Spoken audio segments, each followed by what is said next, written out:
Sveiki, esame Šiaulių kino meno klube ir šiandien pas mus svečiuojasi Romualdas Volotka. Ačiū labai. Volotka ar Volotka? Kaip reikėtų ko kirčiuoti? Kaip pavadinsi, taip nepagadinsi. Taigi, Romualdas senas šiaulietis, žodžio senasis nesidrovi, netgi pats save vadina didžiai senis. Tai o vyresnio amžiaus žmonės turi daug įdomių istorijų ir Romualdas šiandien vieną ar kelias tokias istorijas šiandien mums papasakos. Beje, norėjau Romualdai jūsų paklausti, kokius talentingus ir įdomius žmonės sutikote savo gyvenime? Neabejoju, kad jų buvo daug. Kokie jums paliko didžiausią įspūdį? Talentas ir pelenuose žibar, taip. Taip, visuomet man teko, baigus muzikos konservatoriją Šiauliuose, atlikti paskyrimą. Na ir kadangi mes esam muzikantai ir šiokį tokį muzikinį pasiruošimą mes gauname baigus konservatoriją, po to Klaipėdos fakultetus baigti. Ir visada žavėjausi tais talentais. Atvažiuodavom, pavyzdžiui, laikyti chorvedybos arba fortepijono egzaminus ir mano kolega, mano draugas kurso, aš tą programą ruošdavau beveik 3 savaitės, po 5 valandas prie fortepijono, zulindamas ir grodamas tą fortepijono programą, kad galėčiau gauti tą 4. O tas mano kolega atvažiuodavo likus 3 dienom iki egzamino, ir per vieną naktį visą šitą programą įsisavindavo. Šiauliuose, pavyzdžiui, mane labai nustebino orkestras. Aš visus koncertus pagrindė stengdavausi miesto kultūros namuose ir nedirbdamas, o lankydamasis ir po to dirbdamas miesto kultūros rūmuose matyti, kaip mūsų orkestre atsirado Triubočius Plikionis, jo pavardė. Nu, kažkas tai buvo nepaprasto, klausykit, atrodo visi muzikantai aukščiausio lygio profesionalai šiauliečiai. Jie gali mane drąsiai patvirtinti, kai Plikionis atsistodavo su triubele groti ir pradėdavo skraidyti Jonatos 5 oktavoje, tai visi sužavėję plodavo iš... Tai yra talentas, kuris vadinasi, kuris žyba ir pelenuose. Na ir koks sutikti gyvenime man teko, gal ne gyvenime, o istorijoje toje. Gyvenime mane sužavėjo, kaip pradėjau nagrinėti žymių kompozitorių biografijas. Žinau, kad kompozitoriai visi yra labai gabūs ir talentingi, nes sukuria nuostabias operas, muzikos, fortepijoninius kūrinius, simfonijas, klausykite. Bet vienas iš jų Austrijoje, kuris gimė Zalcburge, tai buvo Wolfgangas Amadėjus Mozart. Ir kada tėvas ten dirbo kapeloje pagrindinėje Zalcburgo, tai visi muzikantai pradėjo priekaištauti, kad jaunasis Wolfgangas Amadėjus nėra baigęs jokių mokslų. Tai tėtis nutarė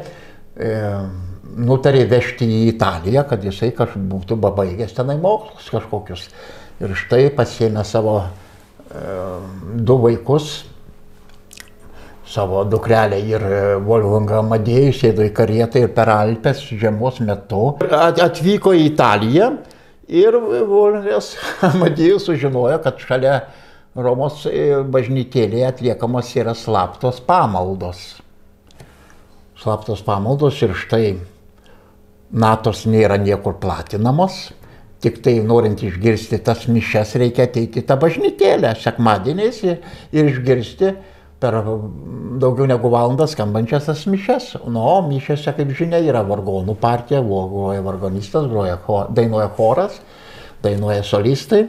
Wolfgangas atėjo, išklausė tas mišias, grįžo namo ir visas jas užrašė mintinai į natų sąsiuvinį.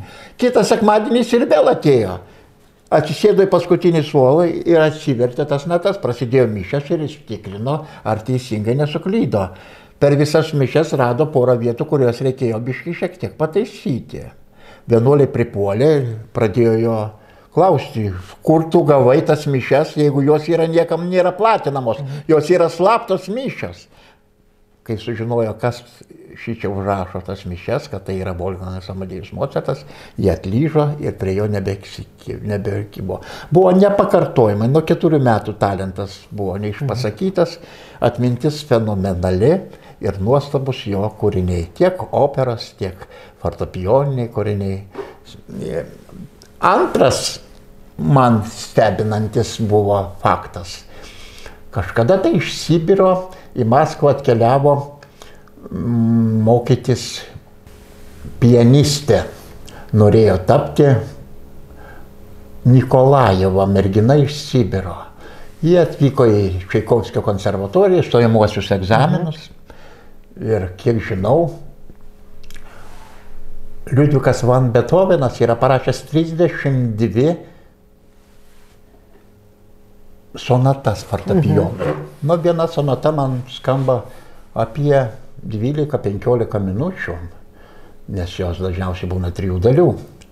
Taigi, jie atvyko į komisiją ir komisijos pirmininkas klausė jos, Nikolajevos, sako, klausykite, ką jūs norėtumėte mums atlikti iš tų 32 sonatų.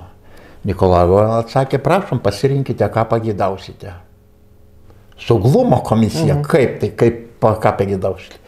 Jie atsakė, aš visas 32 sonatas iš tokios knygos žinau mintinai.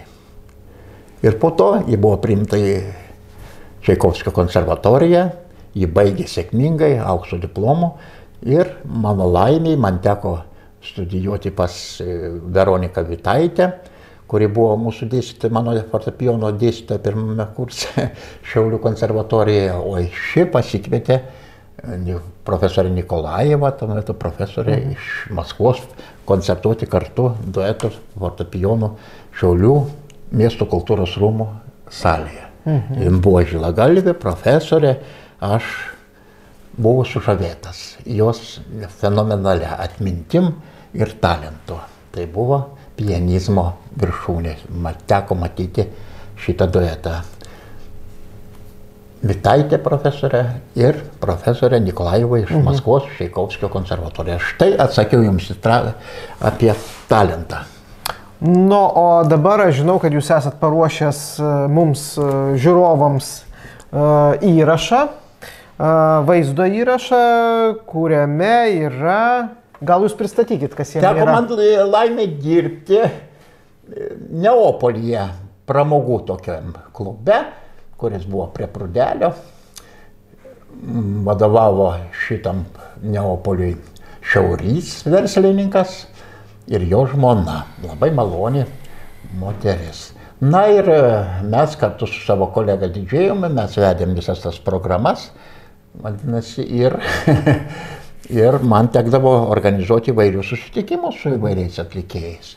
Tai pasikviesti režisierių Joną Vaitkų, vadinasi, pristatant jau filmą, pasikviesti ir Virgilijų Laimoną Noreikas į programą. Kartu atvyko ir Virgilijaus žmona Bartuševičiūtė lydėjo šitoj kelionį matyti. Aš ir Laimonas Noreikas skaitovas. Prie fortepijono buvo Povilas Jaraminas, su juo man nuo vaikystės yra man draugystė. Mes abudu iš Kalniuko, aš iš Rygos gatvės, jis buvo iš Vikšrių gatvelės, po to persikėlė ten ilgąją gatvelę.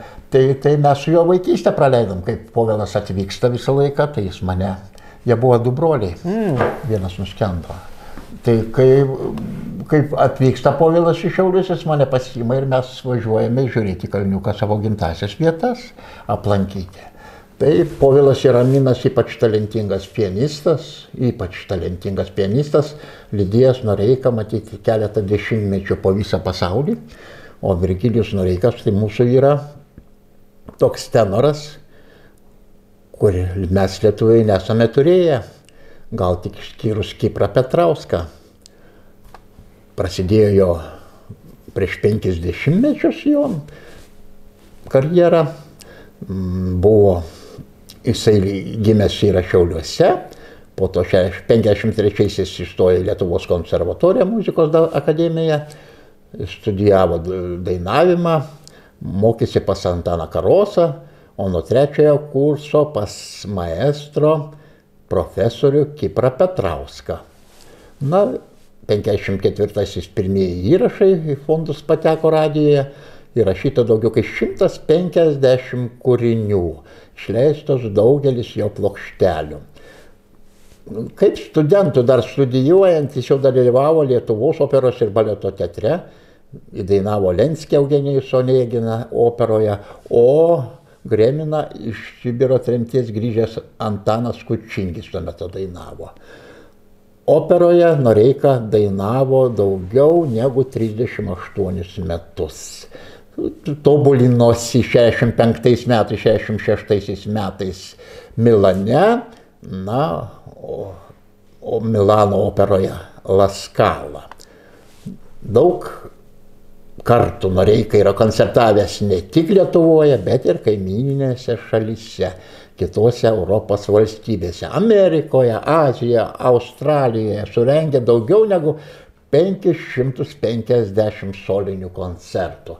Štai šitas koncertas, kuris buvo surengtas Neapolyje, buvo labai maloniai nustebęs, kad telefonu bandžiau pabendrauti su Virgilijum Noreika, jis man iš karto maloniai sutiko atvykti į Šiaulius. Tuo labiau, kad jam Šiauliai yra gimtasis miestas.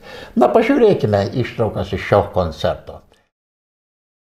Ir taip aplodismentai, ir prie mikrofono Virgilijus Noreika, mūsų legendinis tenoras. Klausyk, nustokit, prašau aplodismentų prašyti, arba aš uždirbsiu jos, arba ne. Dabar reiškia taip, ką aš noriu pasakyti. Baisit protingo, tai užrašysiu knygą. Kada nors. Kas yra dabar? Aha. 56 metais, tai yra prieš 103 metus, Benjaminas Gorbulskis parašė dainą Tavo mielos akys. Ir tai buvo pirma lietuviška tokia tuo metu vadinama, dabar vadinama pop kažkodėl, tada vadinasi estradinė daina, kurią Virgilijus padainavo per radiją. Įrašiau tada, įdainavau. Dabar noriu jums padainuoti dar, prisimindamas jaunystę.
bet akyse jinai liepsnos, jinai vis vien liepsnos, nenuleisk akių, kai aš jas žvelgiu.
Ne visų dainų tesitūra tinka dainuoti be mikrofono. Žinoma, aš savo karjeroje daugiausia dainavau be mikrofono. Man teko dainuoti ir operos scenose, sakysim, Buenos Aires, aš dirbau teatre ten kelis mėnesius. Ir kur 4200 žiūrovų ir ten jokių mikrofonų nesurasi su žiburiu. Reiškia, tai bet yra kai kurios dainos labai intymios. Ir mikrofonas truputį kartais priartina, lyg tai tavo balsą, tavo dūšią, lyg trupučiuką priartina prie klausytojų. Todėl aš kartais, žinoma, tokiuose tik populiarios muzikos koncertuose kartais pasinaudoju mikrofonu. Kartais dainuoju mikrofoną, kartais be mikrofono, įvairiai. Bet jeigu dainuočiau operinę, kamerinę muziką ten, tai tada jau mikrofonas yra nevartojamas. Nevartoju mikrofoną. Dabar ką padinusim? Vieną čigonišką dainą, bet tokia kuklę. Vakaro smuikas.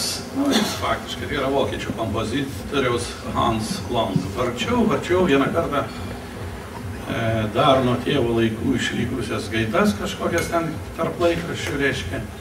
Ir radau seną šlegeriuką. Jums aš dabar ir parodysiu. Jis buvo dar prieš aną karą. Tiesa, pas mus Lietuvai kito ir nebuvo.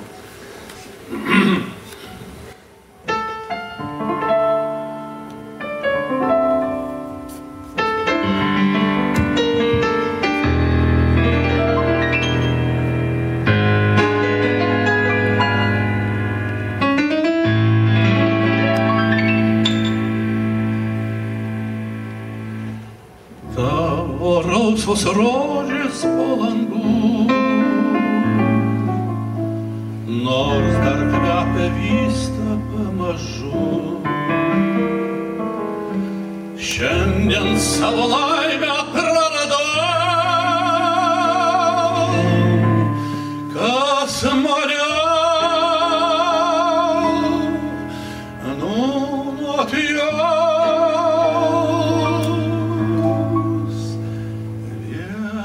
tik smuika širdies skausmą man nuramins ir laimužės sapnus vėl nupins.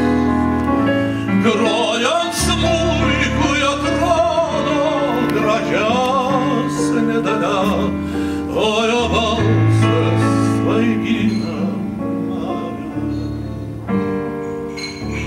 Jis man draugas, jis užjaučia skriaudas, o nutrūkus jos stygom begalinė kančia.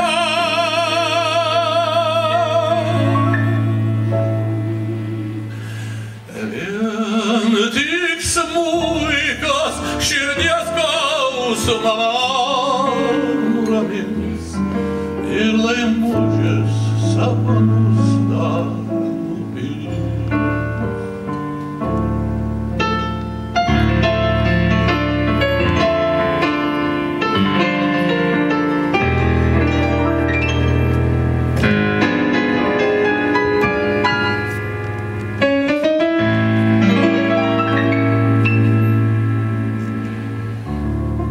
Apsiklojo sidabrų plaukai, nors širdis man plaka dar karšta. Ak, svajonė mano, kurgi tu, ar tave dar rasiu.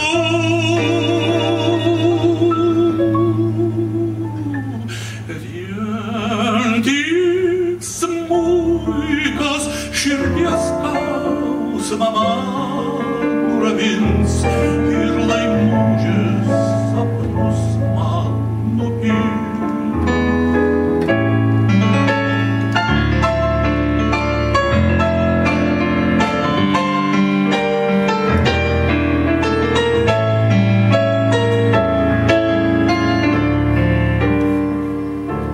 Jis man draugas, jis užjaučia skriaudas, o nutrūkus jos stygai begalinė kančia.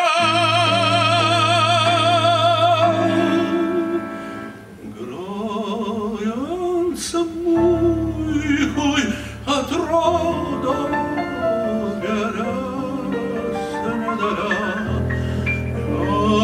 jo garsas svaigina mane.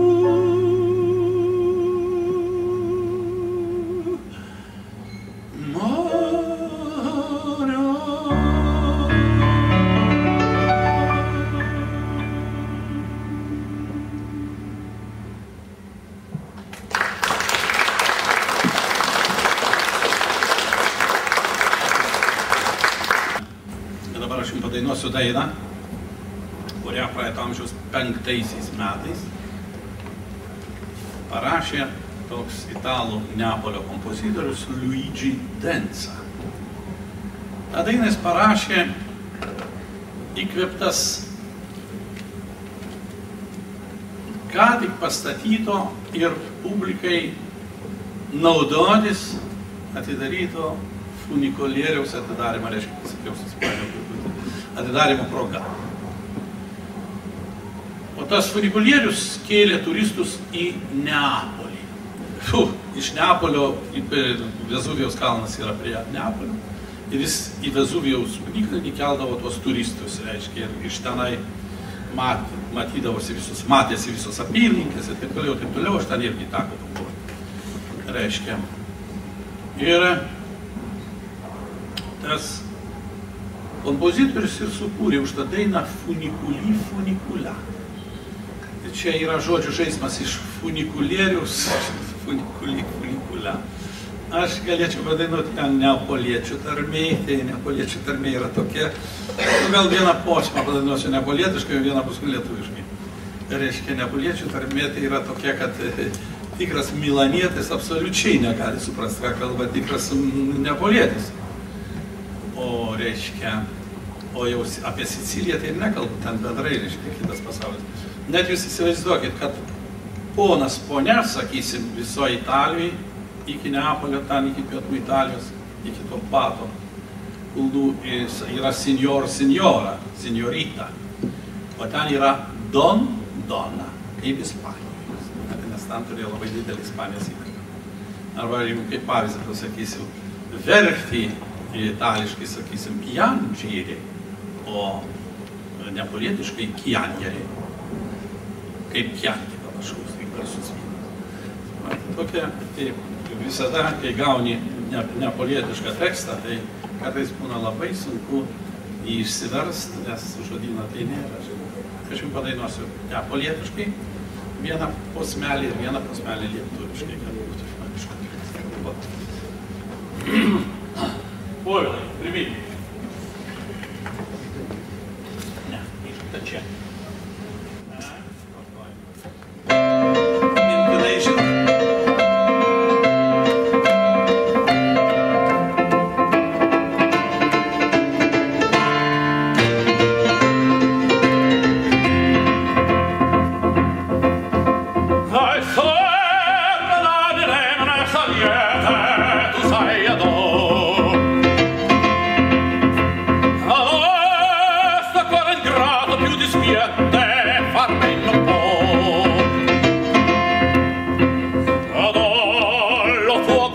Ma se vuoi te lascia stare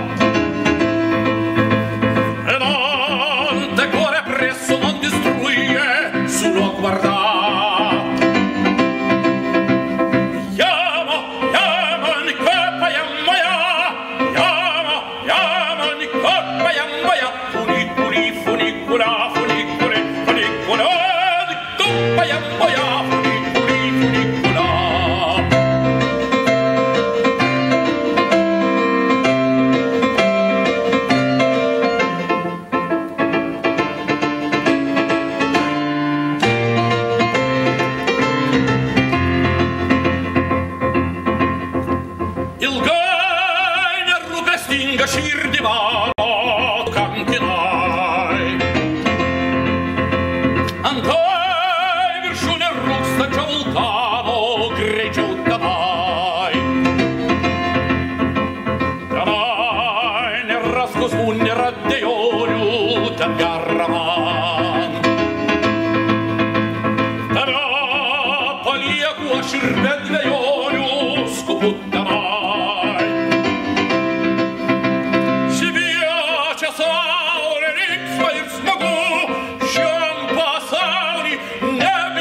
Metų gimė du tenorai, Kipras Petrauskas ir Virgilijus Noreika. Ne man spręsti. Sakote? Tad keletą žodžių apie jūsų mokytoją, Kiprą Petrauską. Kazimierą Petrauską, tai aš, reiškia, žinot, tuo laiku buvo labai maža įrašų, nenusipirksi daug tų plokštelių, nieko, taip sakant, retkarčiais girdėdavau per radiją dainuojant Kiprą Petrauską, Juozą Mažeiką. Ir kadangi pas mane kažkaip labai anksti prasikalė tenoriukas, tai savaime aišku, kad aš supratau, kad tai yra Kipro Petrausko balsas ir todėl jo dainas dainuodavau. Įstojau į muzikos akademiją, tuo metu konservatoriją, taip gal truputį ir netikėtai, tarp kitko Šiauliuose, mano giminės artimi. Vėlai atvažiavau, tai nespėjau paskambinti telefonu. Reiškia, mano giminės artimi ir dabar Miško gatvėje gyvena. Ir tą namuką aš padėjau jiems statyti po karo, žinot, Šiauliai buvo visi sudeginti, supleškinti. Ir aš gavau telegramą nuo savo dėstytojo, kuris man muzikos mokykloje studijuojant chorvedybą dėstė privalomą dainavimą vieną kartą į savaitę.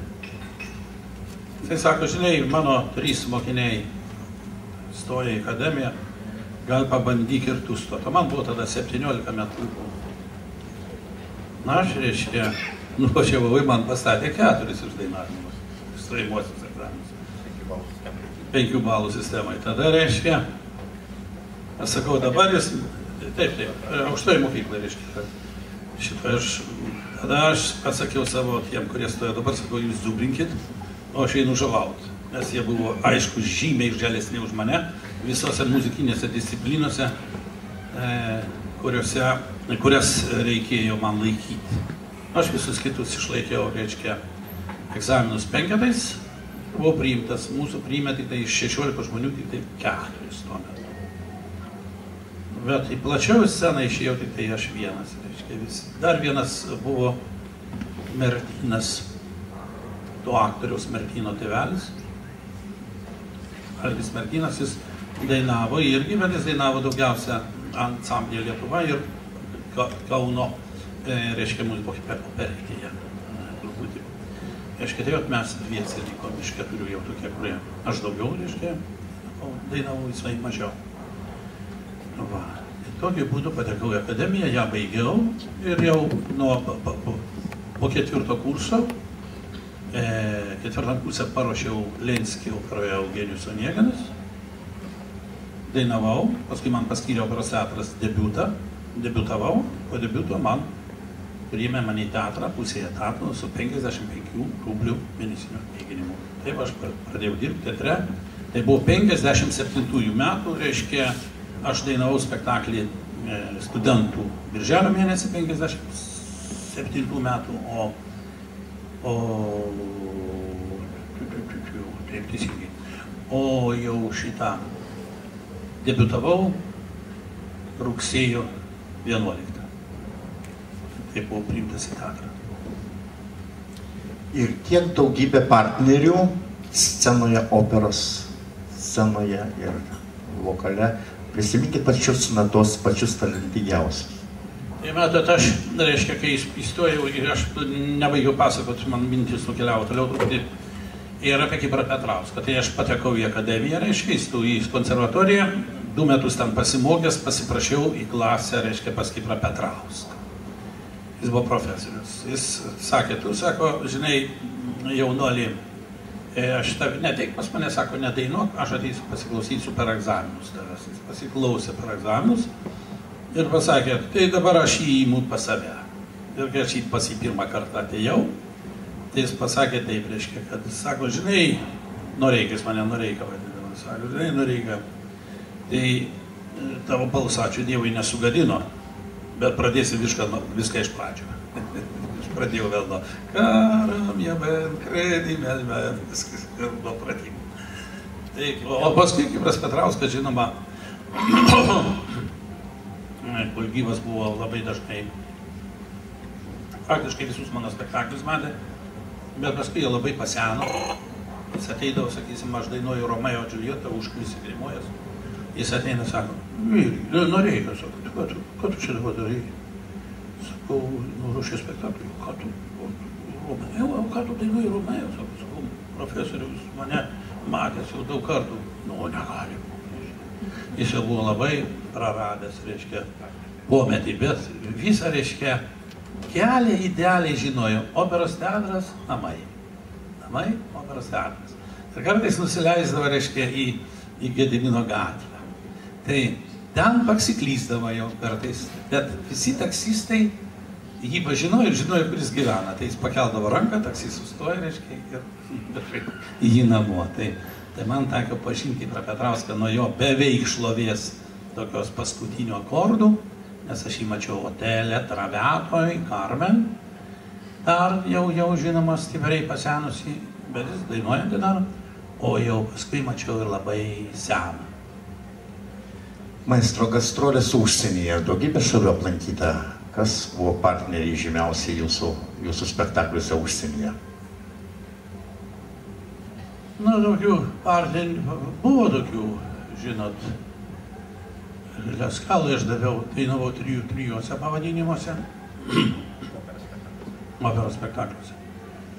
Tai tenai buvo garsų sopranas, labai daug Metropolitan operų išdainavus, tai buvo Virginija Zani, Kapeki, irgi garsus labai baritonas, dirigavo garsus Sakomani, toksai gana, sakysim, pirmailis operinis dirigentas. O šiaip tai teko dainuoti su, sakysim, ypatingai įžymiu. Aš labai daug dainavau Berlyne. Kelis metus dainavau Berlyne, aš tam padainavau apie 70 kartų. Kaip ir Didžiajam teatre padainavau apie 60-70 kartų.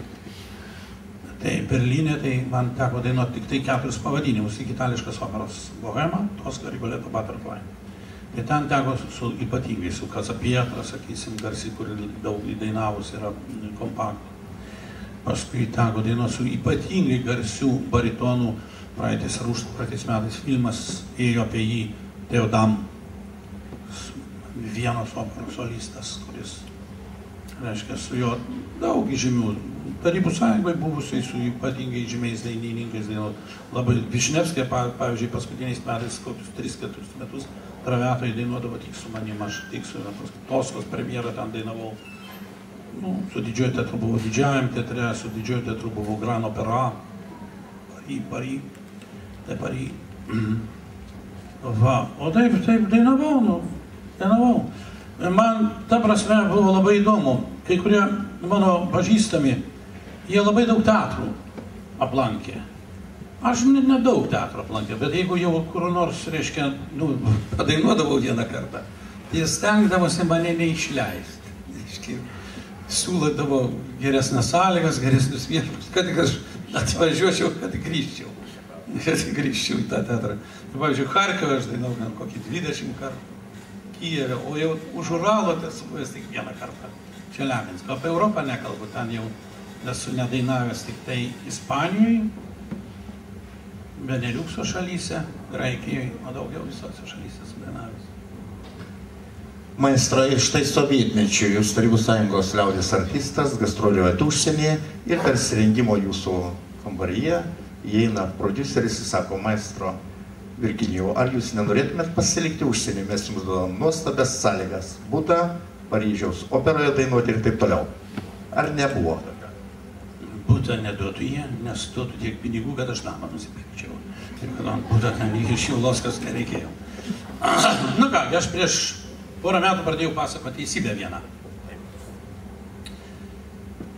Man pasiūlė dainuoti Metropolitan operoje New York'e. Aš buvau iš New York'o išvežtas. Ką žinau, jie saugumiečiai kokie ten žvalgybininkai, bet vienas lietuvis iš jų, kurie dabar reklučiais matau Vilniui. Ir duėjo man nesimylį ir einant pro administratorių, ten buvo daug kalbų, ten buvo daug įtikinėjimų ir ten galų gale buvo, taip sakant, buvau prispaustas. Ir galų gale staiga administratorius man sako, tai buvo New York'e, šitam New York'e viešbutį Wellington, 5th Avenue. Staiga budėtojas, kuris administracija sako, Mr. Noreika, jūs kviečia prie telefono. O telefonai buvo tada, žinot, tokios budelės. Aš įlėkiau ten tą budelę, o su manim įeiti jau niekas nebegali, nes mano čemodaną neša ir darbo atsikėlė ir irgi neša. Ir skambina ponas Kazickas, visiems jums žinomas. Jis tą prisimena ir mes apie tai kartais pasikalbam, sakom, konsularėlį, kaip gaunasi? Man pranešė, kad jūs išvažiuojate, taigi sako, jūs dainuosit Toską, Metropolitan, viskas yra, jau po savaitės prasideda repeticija.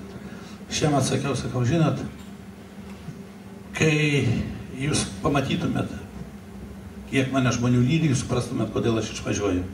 Taip, suprato. Ir kai jis atidarinėjo, Omnitelį įkūrė, jis paprašė, kad aš dainuočiau jo koncertą, atkūrimo progai, jis man iš New Yorko paskambino. Ir mes susitikom tada pirmą kartą po tų visų metų. Ir jisai sako, taip buvo, reiškia. Jis ir dabar prisimena, šeimą tačiau, bet čia prieš porą dienų. O taip, suprantat, o taip, tai apie ką jūs kalbat? Aš man pasiūlė San Francisco operoj kontraktą dainuoti operoj Manolesko Pučinį. Aš skambinu iš Italijos į Maskvą, tokiai Pankovai. Jinai sako, через неделю отвечу, po savaitės. O jam reikia rytojus. Ten stovi 200 tenorų neblogų, suprantat, kurie nori patekti tą. Tel Avivas man pasiūlė kontraktą. Lygiai ta pati istorija. O kai aš atvačiau į Maskvą ir priėjau paskui Kremliaus važiavimo rūmuose, reiškia, ir dainavau ten kažkokį tai vyriausybinį koncertą ir priėjau prie kultūros ministro pavaduotojo Kucharskio, jis buvo Mikojano žentas. Sakau, jūs man vis tiek, visą honorarą, reiškia, paimat. Jūs supraskite, kad aš gaudavau kartais iki $5,000 vakarą, man priklausė 167. Visus atiduodavau Maskvos kultūros ministerijai. Jeigu netiduosi $1, moki 10. Už valiutos perraitą, 10. Aš atveždavau, reiškia, arba iš Berlyno, vis tik dainavau tiek kartų Berlyne. Ir kadangi pakeliui, reiškia, yra iš Vilnius Berlynas, tai į Maskvą aš tik, ten, sakysim, 2-3 mėnesių kartą, aš nuveždavau tokius kišenės pinigų jiems. Nes aš galėjau paimti tik $167, iš kurių turėjau ir gyvenatę. Ne, taip, tai buvo aukščiausio tarifikacija, ką tu čia buvo ir zamasterstvo, ir gastrolinė nadbavka, taip vadinasi. Visi, aš turėjau tokią pat, taip sakant, kaip Gogadas, kaip Oistrachas, tokia reiškia. Aš parduot kažką neveždavo tikras. Suprantat, mano plokštelė, sakysim, aš pats turiu nusipirkęs plokštelę Japonijai, Švedijoje, pardavinėjau visam, New York'e, visur. Aš už tą plokštelę, reiškia, išleistą, gavau 400 rublių. Iš jų, reiškia, sumokėjau kelionę Vilnius-Maskva, Vilnius viešbutį, tai skaitau, kad aš uždirbau 300 rublių už gigant plokštelę su Bolšojo orkestru, kurį pardavinėjama buvo visam pasauliu. O matrica, kad parduot, sakysim, į Japoniją, matrica viena kainuodavo nuo 25 iki $15,000. Tai vat kaip jie nurengdavo žmonės visus, suprantat, kad išlaikyti kokias nors komunistinės ten Čiliai organizacijas ar Latino Amerikos, ar Che Guevara, kokį nors, suprantat, tai viskas. Tai buvo. Apie tą išvažiavimą iš New Yorko aš nekalbėdavau dar, patys žinot kodėl. Dabar jau pradėjau pasakoti. Maestro, naknėti tiesiog paklaus, 100 koncertų. Ir štai tuose koncertuose, pačių koncertų metu atsitinka pikantiška istorija, netikėtas nutikimas, humoristinis ir turi kažkaip pasiteisinti prieš publiką. Kažkas tai atsitinka, kažką tai papasakokit iš savo koncertinio didelio gyvenimo. Nieko ypatingo nėra atsitikę man. Yra Širšiai gėlus. Tiesa, Kijeve, ar tu man buvai, su manim buvai, ne? Tarp kitko dainavom funikulią. Ir per pertrauką man prinešė gėlių daug ir tas gėlės krovė ant instrumentų. Atsimeni, Povilai, publika laukia, mes vėlavom atskryst, publika laukia salėje kokias 3 valandas, 4. Mes ir už tą padarėm jau be pertraukos koncertą, atsimeni, iš eilės. Ir tai ne per pertrauką, nešė gėlės, nešė ir galų gale, reiškia, Kijevo filharmonijos salėje, ten tokia puikiai maža salė, maža, didelė, pakankamai 1,000, reiškia, kolonų salė. Ir aš pajutau, kai man kažkas va čia ropinėja. Tai aš taip dainuodamas funikulią, reiškia, taip paliečiau. Ir gavau tokį smūgį į kaklą. Ir staiga matau, kaip šitas didžioji širšinas, tas suprantam, tiesiai per salę, taip visi žmonės taip sužiūrėjo. Ir tada salėje buvo žmogus, kuris buvo alergiškas bičių kandimui. Jis atėjo ir man patepė ten kažką. Ir praėjo kokios 5 minutės mes pabaigėm ir išėjom ir pabaigėm koncertą. Arba aš ką nors užnusau. Šitą širšį aš nuo savęs nabaigiau.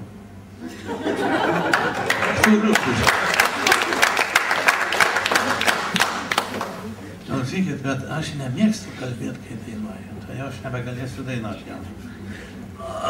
Ir dar porą kūrinių, ne? Ir taip, Virgilijus Noreika ir Povilas Jaraminas, Šiauliai.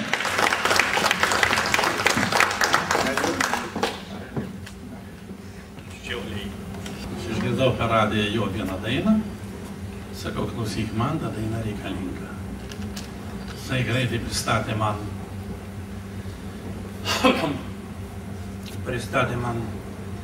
kaip tą velnio maketą vadinamą, kur yra įdainuotas orkestras. Orkestras groja, reiškia, o aš dainuoju, daugelis dainininkų dainuoja, kad orkestrą, ne visurgi orkestrą nusiveši 100 žmonių. Suprantate, tai groja, tai dainuoja palydint tam maketui. Bet šiandieną ir dabar neseniai aš paprašiau pasiklausyk, sakau, ne visur yra radio aparatūra, ne visur, sakau, aš galiu ten turėti tos paleistą garsą kokybišką. Sakau, padaryk man klavyrą, kad galima būtų groti fortepijonu. Ir jisai, reiškia, padarė klavyrą man prieš 3 ar 4 dienas.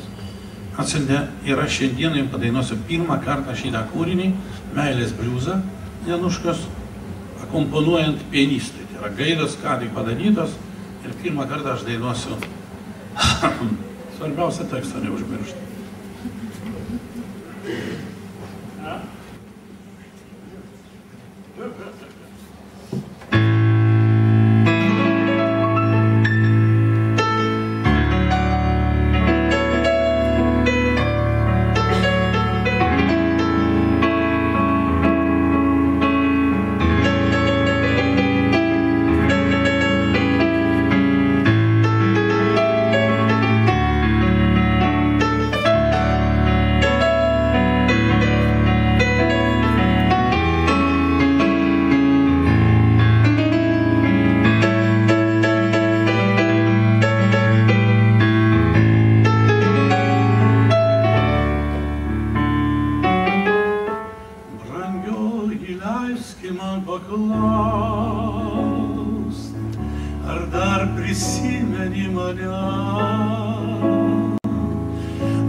Paskęs glamonių svaigulį Nebijok esu padūkęs kaip kadais, mieloji leisk prisiglaust, apkabint.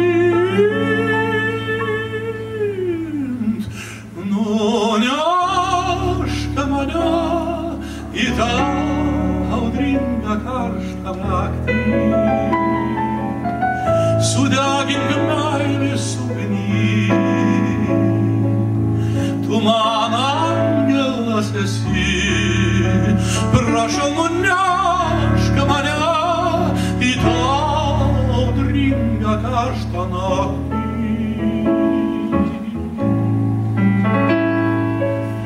Mane užburk bučiniais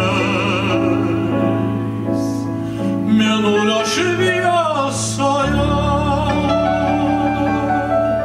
bet širdį drasko abejonė, kodėl tu stovi pasimetus, ką aš sakau tau tai tiesa. Esi man tu viena, patikėk.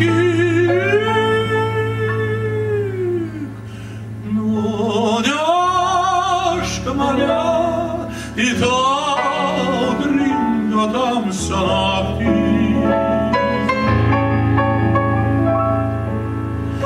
Mane sudegink ugny, tu man angelas esi, prašau nunešk mane į tą audringą tamsią naktį. Mane užburk bučiniais mėnulio šviesoje.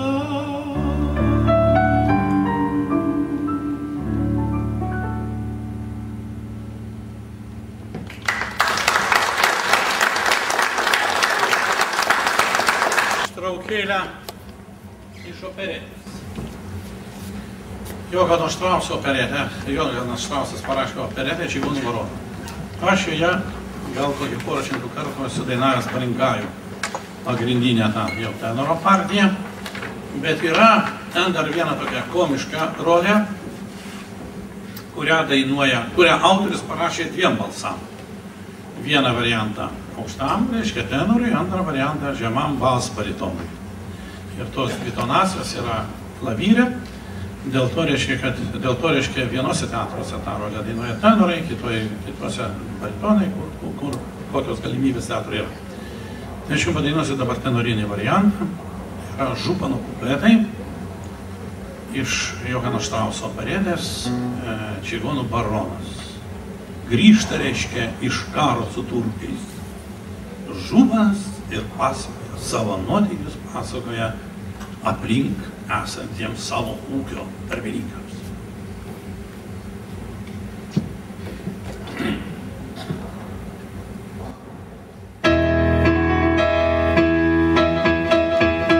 Oi toli, toli, svetimoj šaly, turkam kailį, bėrim švariai, trauk velniai, koks puikus vaidmuo, grįžt pilkam namo, juk nespjaus į trofėjus kariai.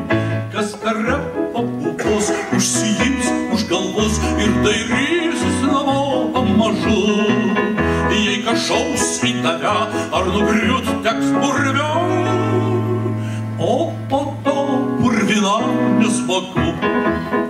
Pagaliau traukvelniai, baigės jau traukvelniai, sugrįžau su pilnu bagažu namo.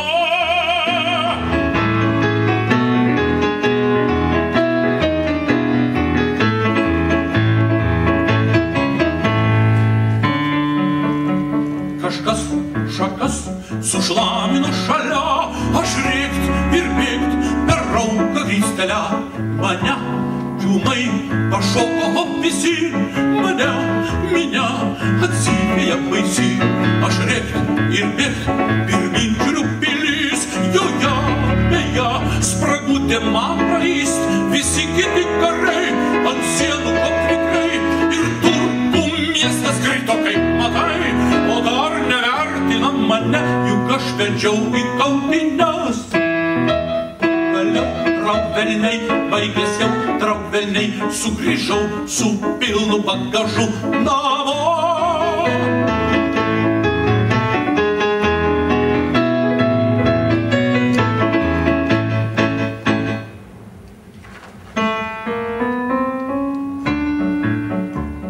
Bejo, pato įklimpa į mane viena gana žavinga mergina. Šalin, tolin, per 3 žingsnius atgal, turke, pulke, žavėtis nieks negal.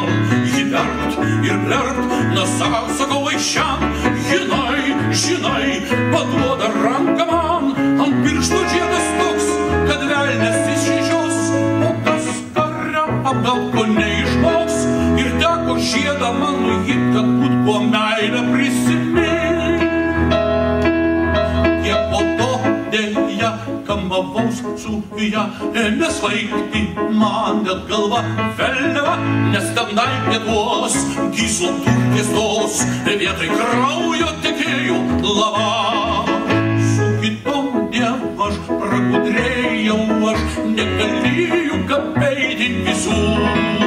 Labas tau ir sudė, neliūdėk širdie, aš dorovės gynėjų tampu. Pagaliau traukvelniai, baigės jau traukvelniai, sugrįžau su pilnu bagažu namo.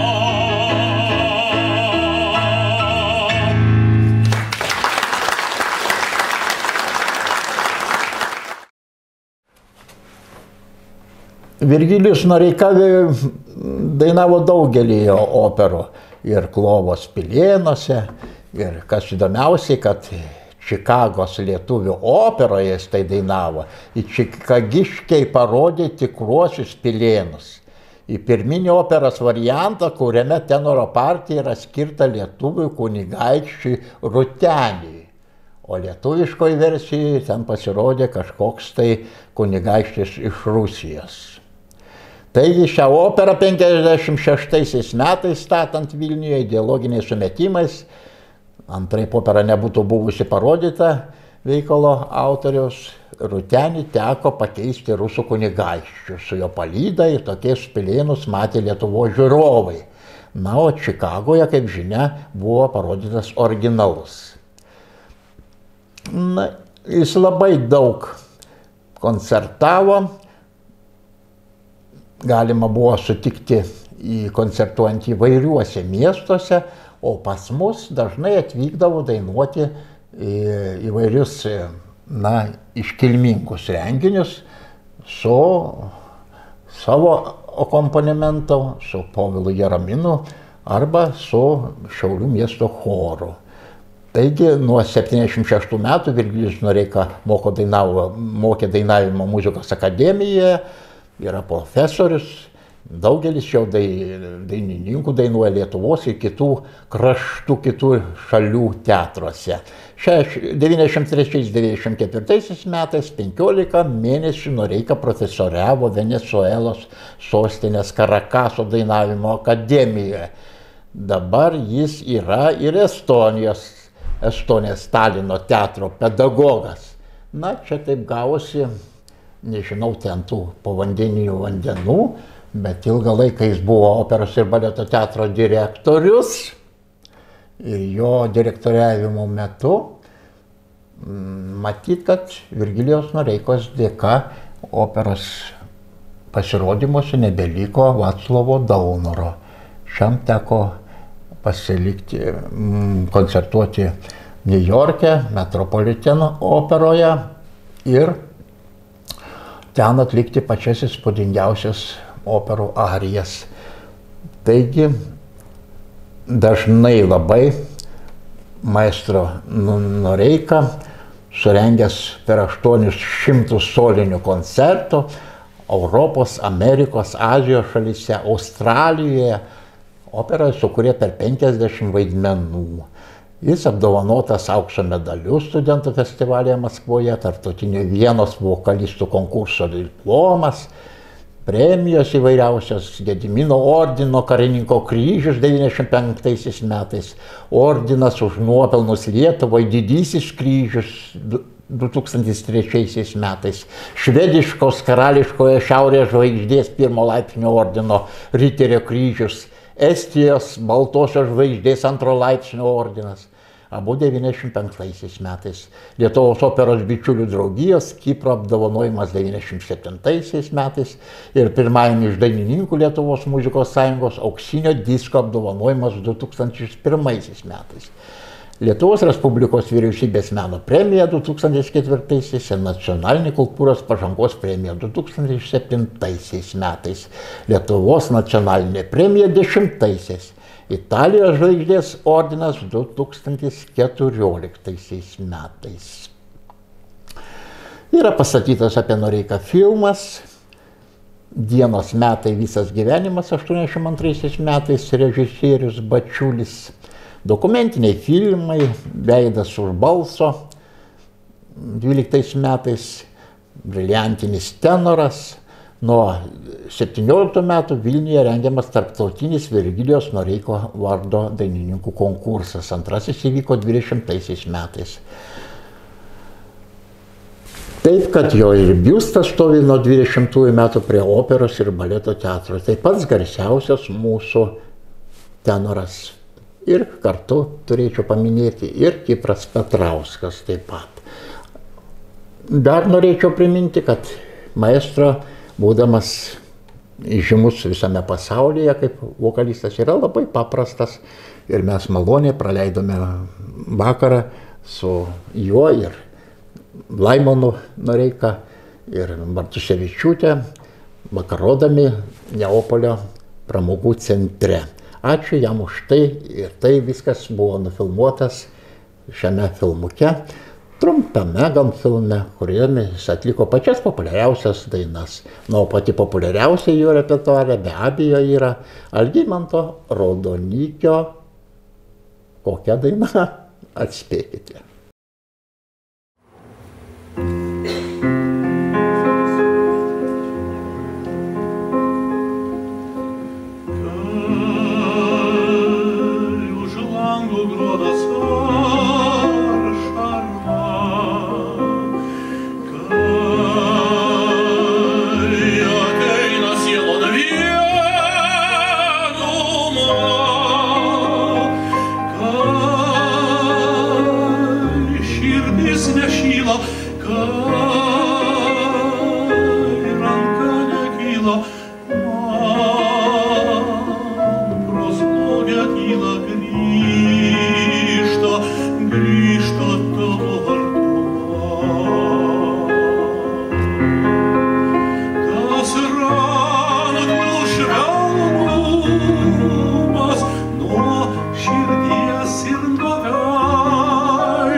ir nuoga.